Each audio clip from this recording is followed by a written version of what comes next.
Storms are rolling into Cedar Bluff, Alabama from the east. Morgan is at her home on Weiss Lake. It is a great night to be on the front patio listening to Mother Nature. Morgan did have an ounce or 5 of this or that earlier, and possibly a margarita or 3. Morgan's husband, Randy, is not at the home tonight. He has a home of his own up the mountain 20 minutes away. The storms pass through his town before heading this way. It's nightfall and stormy, and Morgan curiously has sunglasses on. Just as she pulls her chair under the overhanging roof, anticipating the rain, her cell phone rings. Not in any mood for a call from her husband, she answers anyway. Randy begins to tell Morgan how bad the storms have been his way and warns they are headed her way. He then tells her his power is out and it may get too warm for him to spend the night at his home. Morgan waits for what that has to do with her. Randy explains she may need to come get him. This is not ideal at all.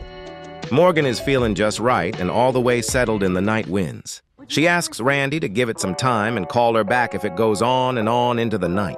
Morgan's neighbor approaches, and they begin a casual discussion about the thunder and lightning.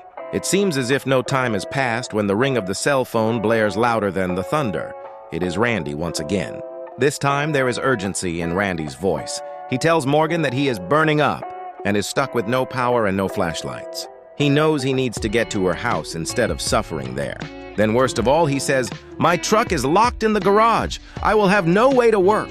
The neighbor can hear the conversation and whispers some friendly advice for Morgan to relay to Randy.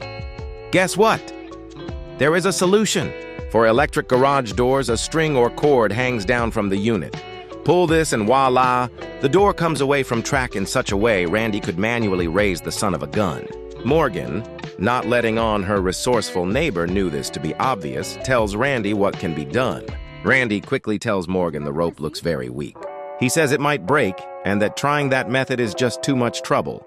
He says the truck is in the way and he doesn't trust that even if he pulls the rope that will actually work. I'll be damned, thinks Morgan. Seriously? How hard could it be? Morgan's neighbor is somewhat confused by the dilemma of his fellow man.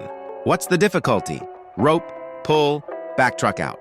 Randy continues on about how hot he is getting and insists Morgan come to his rescue.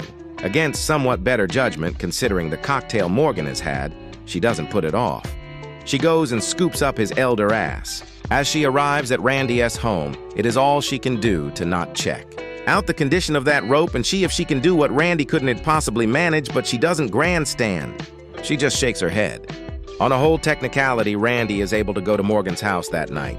The rest of the night is a story for another time, and a rather pathetic one at that.